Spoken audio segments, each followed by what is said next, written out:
여러분, 만약에 여러분들이 교통사고를 당해서 바닥에 쓰러져 있는데, 그래서 누가 나를 좀 도와주었으면 좋겠는데, 간절한 마음으로 옆을 둘러봐도 지나가는 사람들이 여러분들을 무시하며 아는 체 하지 않으며 여러분들의 손을 붙잡아 주지 않는다면 여러분들 심정 어떠실 것 같으세요?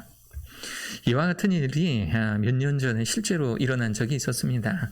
3살짜리 어떤 아이가 어린이집을 마치고 집에 돌아와서 집 근처에 있는 시장에서 놀고 있는데 지나가던 승합차에 아이가 치인 거예요. 앞바퀴에 아이가 깔리고 말았습니다.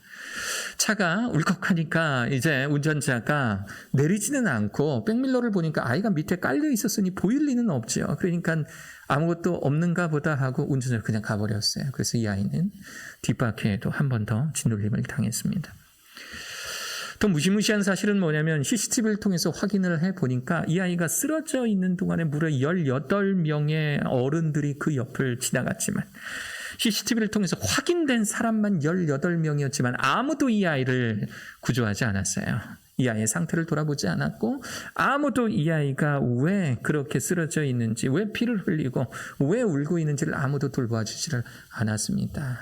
그 때문인가요? 트럭 한 대가 그냥 거적더기가 바닥에 쓰러져 있는 걸로 착각을 했든지 또 이 아이의 발을 밟고 지나가서 이 아이는 차에 2번 깔리게 되는 그런 불상사를 당하게 된 겁니다. 결국에는 지나가던 폐지를 줍는 할머니가 이 아이를 보고 이 아이를 구조하고 또 경찰과 또 우리 구급대에 신고를 해서 이 아이는 결국 병원으로 실려갔는데 이 기사에는 이 아이가 아주 생명의 위태로운 어떤 중태에 빠졌다라고 되어 있는데 아마도 아이의 목숨이 좀 잘못되지 않았을까 하는 그런 생각을 가져봅니다. 무려 18명. 무려 CCTV로 확인된 인원만 무려 18명인데 아무도 아이를 도와주지를 않아요. 그래서 경찰들이 또 이제 기자들이 찾아가서 그 주변에 있었던 또는 지나갔던 사람들을 데리고 인터뷰를 합니다. 왜 아이를 도와주지 않았냐고. 그랬더니 그분들이 하는 한결같은 말, 굳이 내가 도울 일 아니었다라고 말하는 거예요. 굳이 내가 도울 일 아니었다. 내가 만약에 그 아이를 도왔다가 잘못되기라도 하면 그러면 내 탓으로 돌릴 텐데 그래서 굳이 내가 나설 일 아니었다라고 말했다라는 겁니다. 어떤 철학자들은 현대를 상실의 시대라고 이야기를 해요. 상실의 시대, 없어져 버린 것, 사라져 버린 시대다라고 이야기를 합니다. 다른 사람을 긍휼히 여기는, 측은히 여기는 그 마음, 그 감정을 상실해 버린 시대. 하나님께서 각 사람에게 주신 양심을 상실해 버린 바로 그 상실의 시대다라고 말하고 있는 겁니다. 오늘 제가 방금 보여드린 그 예화를 통해서 혹시라도 여러분들이 감정의 공포를 느끼셨다면 그나마 여러분들 가운데는 이 감정과 양심이 살아계신 분입니다. 그런데 이 예화를 통해서도 이마저도 그게 뭐 그럴 수도 있지, 나 같아도 그랬을 거야 라고 하시는 분들이 있으시다면 우리는 분명 감정과 양심이 상실된 그런 사람들과 함께 살아가고 있는 겁니다. 세계 여러 나라에서 성경 속 예수님께서 하신 말씀이 모티브가 된 법을 시행하고 있어요. 일명 선한 사마리아인 법이라고 하는 겁니다. 선한 사마리아인 법. 자신에게 특별한 위험이 발생하지 않는데도 불구하고 공경에 처한 사람을 구해주지 않는 행위를 처벌하는 법으로 규정되어 있습니다. 현재 프랑스를 비롯해서 독일, 핀란드, 폴란드, 스위스, 러시아, 중국 등이 먼저 시작을 했고 이후 여러 나라에서도 구조 거부죄라는 이름으로 시행되고 있습니다. 위급한 상황에 빠진 사람을 방관하거나 방치했을 때 처벌을 받도록 하는 법. 그런데 우리나라에서는 여러 쟁점들이 있어요. 예를 들어 도와줬는데 내가 도와준 것으로 인해서 그 사람이 더 잘못됐을 경우에 그 책임을 나한테도 물을 수가 있다라는 어떤 이 법정 쟁점 때문에 우리나라에서는 보호의 의무가 있는 사람이 이 보호의 의무를 다하지 않았을 경우에만 유기죄를 적용해서 처벌하는 정도에 그치고 있다라고 해요. 어찌됐든 이것이 바로 저 선한 사마리아인의 이야기에서 비롯된 법이라고 하는 겁니다. 여러분들은 바로 이 선한 사마리아 사람의 이야기 얼마나 자세히 알고 있으십니까? 아마 본문을 읽으면서 짧지 않은 13개 구절을 여러분들이 읽으시면서 오늘 또 선한 사마리아 사람 이야기 내가 주일학교 때부터 들었던 이야기인데 내가 중고등학교 때 들었던 이야기인데 그 말씀 오늘 또 하실래나? 아마 이렇게 생각하는 사람들도 있을 거예요. 근데 여쭙고 싶어요. 왜 율법학자 앞에서 그 이야기를 했을까요? 왜 하필이면 그 착한 일을 받던, 이것은 이제 예수님께서 비유로 하신 말씀인데, 왜 하필이면 그 착한 선한 역할을 맡은 그 사람은 사마리아 사람이었을까요? 그 이유가 뭘까요? 왜 예수님은 이 이야기를 해주셨던 걸까요? 이야기의 시작은 한 율법학자가 예수님을 찾아왔을 때부터 시작이 됩니다. 이렇게 시작이 돼요. 어떤 율법학자가 율법교사, 율법학자 또는 성경에는 다른 말로 서기관이라고 번역되어 있어요. 이 사람들은 어떤 사람이냐면 서기관, 말 그대로 서기, 글 쓰는 사람이에요. 지금이야 인쇄술이 잘 발달되어 있지만 당시에는 인쇄술이 발명되지 않았던 때였기 때문에 글이 있으면 그것을 책으로 만들기 위해서는 누군가는 베껴 적어야 돼요. 그러니까 이 사람들은 하나님의 율법, 모세오경, 이 모세오경을 열심히 받아 적는, 베끼는 사람이었어요. 적는 것으로 그치는 것이 아니라 이 모세오경, 이 하나님의 율법 속에 있는 내용들을 연구하고 가르치는 사람들, 이런 사람들의 부류를 서기관 또는 율법학자, 율법교사다라고 이야기하고 있는 겁니다. 이 율법 교사가 일어나 예수를 시험하여 이르되, 그러니까 좋은 의도는 아니었던 거죠. 예수님을 시험하여 이르되, 선생님, 내가 무엇을 하여야 영생을 얻겠습니까? 내가 무엇을 해야 영생을 얻겠습니까? 예수님께서 이르시되, 율법에 무엇라고 기록되었으며 네가 어떻게 읽느냐? 너 율법 교사잖아. 네가 알고 있는 율법에는 어떻게 하면 영생을 얻는다라고 쓰여 있니? 또 너는 그것을 어떻게 이해하고 있니? 어떻게 해석하고 있니? 예수님께서 물으시는 거예요. 27절 대답하여 이르되, 구약의 말씀을 이제 인용을 합니다. 내 마음을 다하며 목숨을 다하며 힘을 다하며 뜻을 다하여 주 너의 하나님을 사랑하고, 이게 첫 번째. 두 번째는 이 내 이웃을 내 자신과 같이 사랑하라 하였나이다. 구약의 율법 속에 들어있는 그 내용을 그대로 이야기합니다. 그는 영원한 생명을 얻는 비결이 율법, 즉 하나님을 사랑하고 이웃을 사랑하는 것으로 가능하다라고 믿고 있었던 사람이었던 거예요. 내가 하나님 믿는 사람으로, 내가 하나님 말씀에 철저히 따르고 순종하고 토시 하나 안 틀리고 그대로 말씀을 암송하며 그 말씀대로 살아가는 것, 이것이 나에게 영생, 하나님 나라에서 영원히 사는 그 축복이 내게 있을 것이다라고 믿는 사람이었던 겁니다. 28절 예수께서 이르시되 네 대답이 옳다. 이를 행하라. 그러니까 네가 방금 말했던 그 말씀대로만 살아가라. 그러면 살리라 하시니, 그 사람이 자기를 옳게 보이려고 예수께 여짜오되 그러면 내 이웃이 누구이니요니까. 어감이 뭐냐면은요, 내가 예수님 시험하려고 했더니 이 예수님께서 내 대답을 칭찬해 주신 거란 말이에요. 내 대답을 칭찬해 주니까 이 율법학자가 이제 으쓱한 겁니다. 기분이 좋은 거예요. 그래서 예수님께 자기를 더 옳게 보이려고, 나 이제 그럼 돌아가서 내가 내 이웃을 사랑할 테니 그 이웃이 내게는 누굽니까? 라고 물어보는 거예요. 예수님께 묻는 겁니다. 말씀해 주시면 당장이라도 달려가서 그를 사랑해 주겠다라고 하는 의지의 표명인 겁니다. 아마도 그는 자신의 이웃의 범주를 묻는 질문을 하기에 앞서서 어느 정도의 답을 예상하고 있었을 겁니다. 왜냐하면 유대인의 율법은 그들의 이웃을 분명히 규정하고 있기 때문에 그래요. 그들의 이웃, 그들이 말하는 이웃이라는 것은 첫째, 하나님을 믿는 사람, 두 번째, 하나님의 율법 가운데 서 있는 사람들이 그들의 이웃이었어요. 하나님을 믿지도 않고 하나님의 율법을 지키지도 않는 사람들은 그들의 이웃도 아니었고 친구도 아니었다라는 겁니다. 하나님을 믿는 사람, 하나님의 율법을 지키는 사람만이 자신의 이웃이고 자신이 사랑해 줄 수 있는 대상이었던 거지, 하나님을 믿지도 않고 율법을 지키지도 않는 자는 지옥에나 떨어질 이방인들로 간주하고 있었던 거예요. 그러니까 이 율법학자는 어느 정도 마음에 예상을 하고 예견을 하고 예수님께 묻는 겁니다. 그래서 아마도 예수님께서 저기 보이는 저런 사람들이 너희 이웃이 아니겠느냐라고 말씀하시면 그들에게 찾아가서 그들에게 사랑을 전하고 그들의 필요를 채워줄 생각으로 예수님께 여쭈었던 겁니다. 하나님을 믿고 하나님의 율법을 따르는 자만이 나의 이웃이다. 최근 매스컴을 뜨겁게 달구는 그런 소식이 있죠. 아프가니스탄의 이야기입니다. 무려 18년간의 전쟁을 끝내고 미군이 철수를 했어요. 미군이 철수함과 동시에 탈레반이, 이슬람 무장 정권인 무장단체인 탈레반이 아프가니스탄의 정권을 차지하게 되었습니다.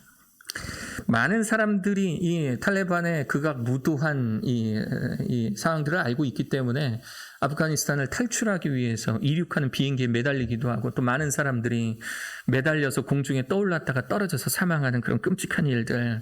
내가 안 되면 내 아이라도 다른 곳으로 보내주세요. 아이를 바구니에 담아서 출국하는 이 미군 병사들에게 거의 던져주다시피 안기게 하는 이런 일들이 아프가니스탄에서 많이 일어나고 있어요.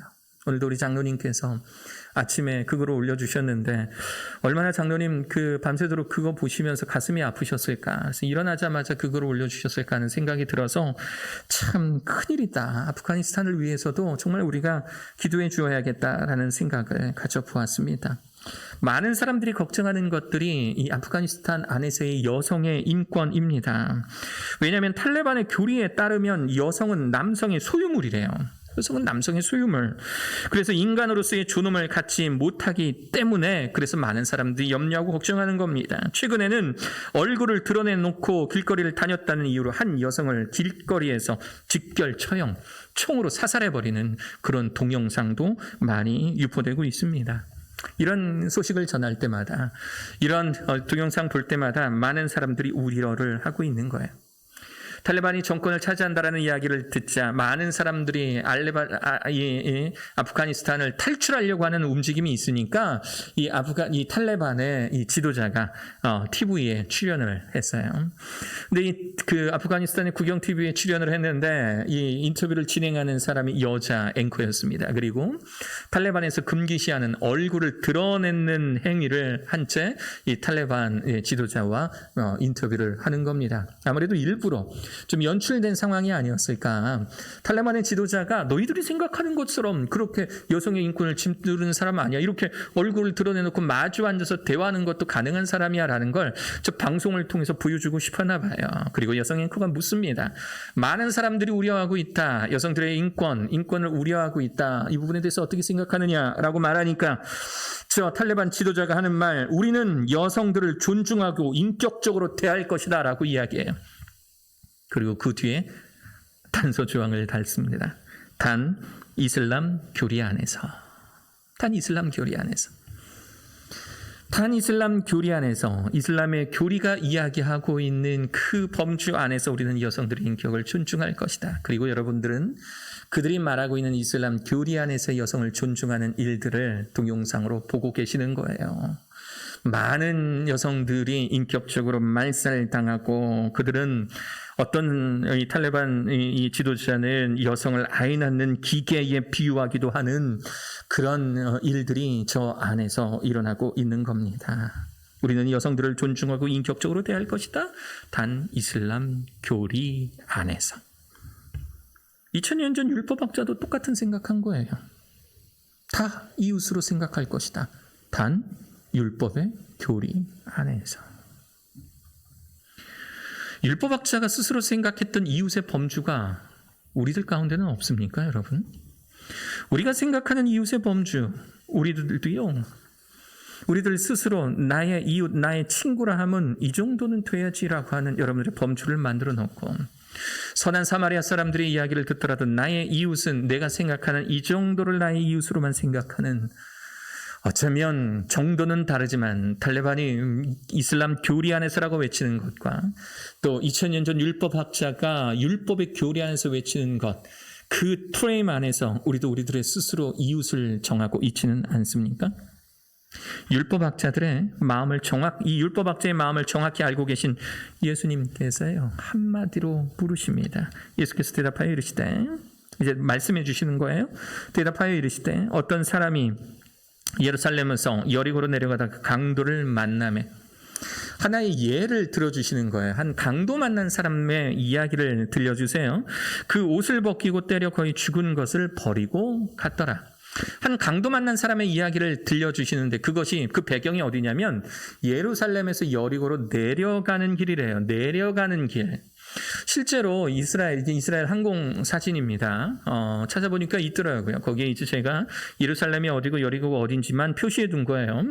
예루살렘은요 중앙 산악지대입니다. 이제 그 이스라엘 지형은요 크게 세 가지로 구분이 돼요. 서쪽 평야지대, 중앙 산악지대, 그리고 동쪽 여리고를 비롯한 이 갈릴리 바다나 사해 또 요단강 이쪽 지역은 이제 동쪽 비탈진 지역, 계곡 지역이라고 이야기를 하는데 예루살렘은 산악 지역의 정상에 있어요. 꼭대기에 있어요. 그리고 여리고는 한참 내려갑니다. 쭉쭉쭉 내려가면 사해바다 인근에 아주 낮은 곳에 여리고가 위치해 있는 겁니다. 그래서 사람들은 예루살렘으로 여리고로 갈 때는 저렇게 내려가는 거예요. 비탈길을 한참 따라 내려가야 됩니다. 저 길이 아직도 남아 있어요. 저 길이 물론 좀 더 단축된 거리로 이 도로를 잘 만들어 놨지만 옛날에 다녔던 그 길이 아직도 저렇게 남아 있습니다. 예루살렘에서 여리고로 가는 사람이 저런 길을 걸어가는 거예요. 강도를 만나도 이상하지 않은 곳입니다. 나쁜 사람을 만나도 이상하지 않은 그곳을 이 강도 만난 사람은 혼자 걸어간 것으로 예수님께서는 가정하시는 거예요. 그렇게 혼자 걸어가다가 강도를 만났다. 이런 현실적인 예화를 이 율법학자에게 들려주십니다. 그리고 이 강도 만나 쓰러져 있는 사람 옆으로 2명의 사람을 지나가게 하셨는데 그게 누구였냐면 첫 번째 마침 한 제사장이 그 길로 내려가다가 그를 보고 피하여 지나가고 제사장이라는 한 사람이 나오고요. 두 번째 또 이와 같이 한 레위인도 그곳을 이르러 그를 보고 피하여 지나가되 제사장이라는 사람과 레위인이라는 사람이 지나가요. 제사장은 성전이나 제단에서 제사를 지내는 사람들입니다. 하나님과 사람 사이의 중재자적인 역할로 매우 거룩한 사람들이었어요. 또 레위인은 어떤 사람인지 아세요? 성전의 일을 맡은 자들이에요. 그들 중에는 제사장이 될 수도 있고 노역이나 군역을 면제받으며 오로지 성전이나 제단 관리에만 몰두하는 사람들, 이런 사람들을 레위인이라고 이야기를 해요. 그렇게 따지면 이들에게는 두 가지 큰 공통점이 있는 겁니다. 첫 번째는 이들 모두 하나님의 일을 하는 거룩한 사람들로 취급받았던 사람들. 그리고 두 번째 공통점은 이들 모두 강도 만난 자들을 도와주지 않았다라는 점이에요. 이스라엘 문화에 익숙한 사람들은요, 이야기를 여기까지 들으면 그 다음에 누가 나올지 어느 정도 예상을 합니다. 이스라엘 문화권에 있는 사람들은. 앞에 제사장이 나오고 뒤에 레위인이 나왔다. 그러면 마지막으로 나올 그 누군가는 누군가다라는 것이 어느 정도 예상이 돼요. 우리나라 말에도 이런 관용 어구들이 있어요. 우리나라 말에도 이런 말이 있죠. 군, 관, 그럼 뭐가 나와야 돼요? 민이 나와야 되잖아요. 군관민. 또 이런 말이 있잖아요. 노사, 그럼 뒤에는 뭐가 나와요? 정이 나오잖아요. 노사정. 그러니까 어떤 한 부류의 사람들을 전체적으로 일컬어내는 어떤 관용 어구가 있는 거예요. 이스라엘도 마찬가지입니다. 레위인이 나왔고 제사장이 나왔고 레위인이 나왔잖아요. 그럼 세 번째는 누가 나와야 되냐면 백성이 나와야 돼요. 백성. 그러니까 평범한 한 사람이 나와야 되는 겁니다. 제사장이 있고 또 레위인이 있으면 그 다음엔 백성이 나와야 돼요. 이런 구절이 여러 군데서 발견이 돼요. 에스라서 2장 70절 이에 제사장들과 레위 사람들과 백성 몇과, 그러니까 제사장, 레위, 백성은 관용 어구인 거예요. 느헤미야에서도 나와요. 또 우리 제사장과 레위 사람들과 백성들이, 제사장, 레위인, 그리고 평범한 사람들의 이야기가 이스라엘 사람들에게는 관용 어구처럼 세워져 있는데, 이 이야기를 유심히 듣던 율법학자도 제사장이 나왔고 레위인이 나왔으니 이제 백성 중 한 사람의 이야기가 나오겠구나라고 생각했을 텐데, 바로 이때 예수님의 이야기의 전개가 매우 엉뚱한 방향으로 이어져 갑니다. 평범한 사람, 백성 중에 한 사람이 아니라 33절 어떤 사마리아 사람은, 아마 사마리아 사람에 대한 이야기가 탁 나오자마자 율법학자는 허걱했을 거예요. 마음이 철렁 내려앉았을 거예요. 왜 하필이면 사마리아 사람일까? 이 사마리아 사람은 여행하는 중에 거기 이르러 그를 보고 불쌍히 여겨 가까이 가서 기름과 포도주를 그 상처에 붓고 싸매고 자기 짐승에 태워 주막으로 데리고 가서 돌보아 주니라. 사마리아 사람. 이 사마리아, 남유다의 수도 예루살렘에 사는 사람들은요, 북이스라엘의 수도 이 사마리아 사람들을 극히 천하고 나쁜 사람, 배반자 정도로 여겼어요. 그들은 역사적으로, 그러니까 사마리아 사람들, 북이스라엘과 사마리아 사람들, 이 사람들은 역사적으로 하나님을 배반한 자들이었어요. 원래는 하나의 나라였다가 솔로몬 이후에 나라가 여로보암과 르호보암으로 갈라지면서 나라가 두 나라로 갈라졌는데, 그래도 나눠줬어도 하나님의 민족이라는 정체성을 가지고 살아가야 되는데, 북이스라엘의 19명의 왕들은 어쩜 그렇게 하나님을 멀리 떠나는 왕이었는지, 남쪽의 유다 사람들 입장에서는, 특히 예루살렘에 거하는 사람들 입장에서는 그들이 북이스라엘의 특히나 사마리아 사람들은 정말 이해할 수 없는 배반자였던 겁니다. 그들은 하나님의 제사터를 이방인들의 제사터로 만들려 했던 사람들이었던 뿐만 아니라 이방인들과의 오랜 교류로 합친을 맺기 위해서 오랜 교류로 혈통마저 섞여버려서 이스라엘의 정통 혈통이라고 말할 수도 없는 짝퉁이기에 더욱 화가 난 그런 민족이 바로 저 사마리아 사람들이었던 거예요. 예수님은 하필이면 강도 만난 사람을 돕는 이 멋진 배역에 천하디천한 사마리아 사람에게 맡겨버릴 건 또 뭡니까? 율법학자는 이것이 예수님께서 하신 이야기이기 때문에 예수님의 전개 방식대로 좀 따라가고 있었는데, 당연히 일반 백성 중 한 명이 나올 줄 알았던 바로 그것에 사마리아 사람이 나타나자 적잖이 당황했을 겁니다. 우리야 아무런 감정 없이 들을 수 있는 이 이야기에 율법학자는 충격을 받았을 거예요. 이 충격에 휩싸여 있을 율법학자를 향해서 예수님은 이렇게 말씀하십니다. 네 생각에는 이 세 사람 중에 누가 강도 만난 자의 이웃이 되겠느냐? 누가 이 강도 만난 사람의 이웃이냐?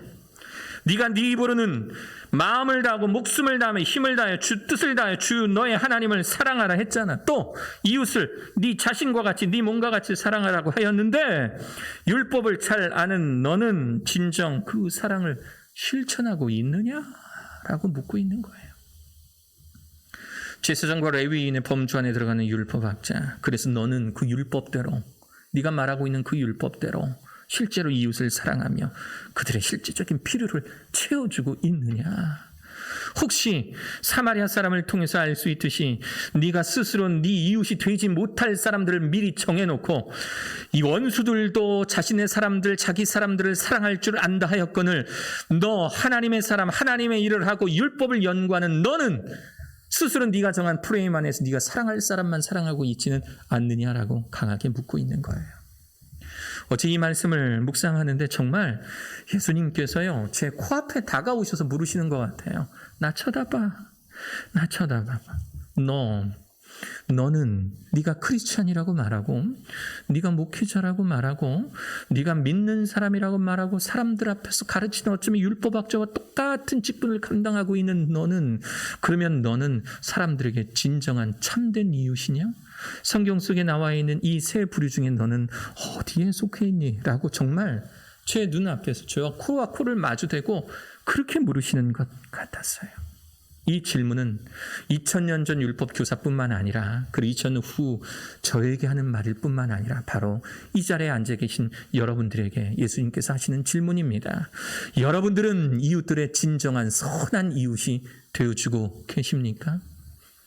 시장 바닥에서 쓰러져서 울고 있는 아이, 그 아이를 바라보며 측은히 여기는 사람 한 명 없었던 것처럼 혹시라도 우리가 세종 땅에 살아가면서 믿음이 없어서 신앙이 없어서 하나님을 모른 채 죽어가는 사람들을 보며 그들의 영혼을 눈꼽만치도 불쌍히 여기는 그런 마음이 없이 상실의 시대를 살아가고 있는 그런 혹시 그런 크리스찬이 아니냐는 거예요. 사람들의 영혼에는 관심이 없고 그냥 내가 세종 땅에서 잘 먹고 잘 사는 일에만 관심을 가진 채 그렇게 살아가고 있는 바로 우리들의 모습. 예수님께서는 오늘 이 비유의 말씀을 통해서 우리들에게 그 질문해 주시고 계시는 겁니다. 너 크리스찬이라면서, 너 하나님 말씀 잘 따르고 열심히 성경 공부한 사람이라면서, 그러면 너는 하나님의 말씀대로 내 이웃을 네 몸과 같이 사랑하라고 하는 그 말씀에 순종하며 살아가고 있느냐라는 질문. 2주 전 교육센터 우리 교직원들과 함께 교직원 직무연수 시간을 가졌어요. 이 직무연수 시간에 소위 말하는 아픈 손가락 기도회라는 거 있습니다. 아픈 손가락 뭔지 아시죠? 10손가락 중에 유독 이제 뭐 예를 들어 좀 아픈 손가락이 있는 거 그러면 나머지 9개 손가락도 다 소중해요. 중요해요. 맞아요. 그런데 이 아픈 한 손가락을 위해서 나머지 손가락이 함께 가서 싸매주고 호호 풀어주고 하는 것처럼 우리 교육센터 아이들 많이 있는데 우리 교육센터 아이들 많이 있는데 이 중에서 이 많은 아이들 중에서 혹시라도 우리가 기도의 도움이 필요한 그런 아이가 있으면 교사들이 한 10명 되니까요. 우리 교사들이 한 교사당 한 명씩을 선정해서 그 아이의 상황에 대해서 설명하고 함께 기도 제목을 내놓고 기도하자라는 게 아픈 손가락 기도회였어요. 이 기도회를 기획했던 저의 입장에서는 우리가 아이들의 어떤 이 교육센터의 어떤 인원으로 생각하지 말고 그 우리의 원래의 본분이었던 그 아이들의 영혼을 소중히 여기는 마음을 갖자라고 하는데 그 취지가 있었던 겁니다. 이 시간은 인도하는 저에게 아주 큰 감동을 주었습니다. 발표하는 10여 명의 선생님들이 아이들을 소개하고 그 아이들을 위해 기도 제목을 내놓았는데 발표하는 선생님들의 초점이 아이들의 영혼에 정확하게 맞춰져 있는 거예요. 예를 들어 이런 겁니다. 그 중에는 학력이 많이 부족한 아이도 있고 가정의 상황이 좋지 않은 아이도 있었는데 아이에 대한 모든 결론은 그 아이의 영적 상태에 모아져 있는 겁니다. 한 교사의 발표를 좀 인용하자면 A라는 학생이 있는데 이 학생의 가정이 공부에 전념할 수 있는 환경이 아니라는 거예요. 그리고 형제들과의 관계도 좋지 않아서 생활 태도가 많이 좋지 않다라는 겁니다. 그런데 그 아이의 영혼이 예수님을 믿어 변화된다면 다른 거 말고 그 아이가 예수님만 믿어서 변화가 된다면 그러면 이 상황, 이 아이가 집중하지 못하고 옳게 잘할 수 없을 만큼의 어려운 상황이지만 그러나 아이가 예수님께만 집중할 줄을 알게 된다면 그러면 이 모든 환경을 능히 이겨낼 수 있는 아이, 그런 능력이 충분히 있는 아이로 변화될 것이라는 확신을 가지고 기도 제목을 내놓는 거예요. 발표하는 모든 선생님들의 내용이 그렇습니다. 아이의 상황과 어려움들은 모두 있지만 무엇보다도 그 아이가 예수 그리스도를 알고 예수님께 자신의 인생의 비전을 내어 맡기면 변화될 수가 있으니까 우리가 이 아이의 영혼에 먼저 초점을 맞추자 함께 기도했어요. 그렇게 약 한 40-50분을 그렇게 선생님들의 발표를 듣고 함께 기도하는데 정말 맞았어요. 아이들을 머릿수로 보여지는 것이 아니라 이제 그 아이들을 바라보면 그 아이들의 영혼으로 받아들여지는 겁니다. 이 아이가 공부를 잘하나 못하나가 아니라 이 아이가 과연 예수님을 알까? 이 아이가 예수님을 자신의 인격적으로 그 구주로 받아들이고 있을까에 관심을 갖게 되는 겁니다. 우리가 이웃들에게 좋은 이웃, 선한 이웃이 되어야 하는 이유가 뭡니까? 우리가 우리들의 이 교육센터 안에서 만나게 되는 많은 학생들 또 그들의 학부모님들을 바라보면서 그들의 좋은 선생님, 그들의 좋은 교육의 동역자가 되어줘야 하는 그 이유가 뭡니까? 그들의 좋은 이웃이 되어줘야 하는 이유가 뭐예요? 예수님께서 우리들의 좋은 목자가 되어주셨기 때문에 그렇습니다. 예수님께서 자신의 생명 바쳐가며 양된 우리들을 먹여 살리시고 우리가 하나님 나라로 온전히 올라갈 수 있도록 우리를 인도하여 주시는 선한 목자이기 때문에 그분 밑에서 그 꼴을 먹고 자라는 우리는 우리와 함께 만나는 모든 이웃의 선한 이웃, 좋은 이웃이 되어야 되는 줄로 믿습니다. 할렐루야. 좋은 이웃, 선한 이웃이 되는 비결, 이웃의 영혼에 관심을 갖는 거예요. 쓰러져가는, 죽어져가는, 그래서 여러분들을 향해 손을 내밀는 그런 여러분들의 이웃을 바라보며 긍휼히 여기는 마음을 품는 겁니다. 쓰러져서 차에 여러 번 치여서 사경을 헤매고 있는 아이에게 구원의 손길을 내밀어 줘야 되는 것처럼 여러분들이 만나고 여러분들과 접촉하는 많은 사람들이 그들의 영혼을 들여다보기 시작하면 그 영혼이 예수님을 믿고 함께 천국 갈 수 있는, 함께 하나님 나라에 가서 영원한 삶을 누리는 영혼인지 그렇지 않은 영혼인지 우리는 바라보고 그들을 위해 기도해 줘야 하는 사람이 되어야 하는 겁니다. 영혼에 관심을 갖게 되는 그 순간부터 그 사람의 필요가 보이기 시작합니다. 그 사람의 영혼을 위해 실제적인 도움을 주게 되는 거예요. 이것이 우리 세종시민교회의 사명입니다. 이것이 우리들의 사역이에요. 마음이 답답할 정도로 어떡하지라는 고민이 많이 있지만, 그러나 하나님께서 우리에 주신 그 사명에 집중할 때 하나님은 우리를 다시금 일으켜 세워주시고, 우리가 지난 몇 개월 동안 교회의 부흥과 성장에 대해서 부르짖고 있는데, 우리가 이 사명에 최선을 다하여 내 주님, 우리가 그렇게 하겠습니다. 우리가 만나는 아이들의 영혼에 관심 갖겠습니다. 그들의 부모님들의 영혼에 관심 갖겠습니다라고 결심하고 나아가면, 그러면 하나님께서는 우리들에게 또 다른 힘을, 또 다른 기회를 부여해 주시는 것입니다. 이웃을 위해 선한 이웃이 되십시오. 영혼에 관심을 갖고 실질적인 도움을 줄 수 있는 영혼을 사랑하는 선한 이웃 되시기를 주 예수 그리스도의 이름으로 축원합니다. 아멘.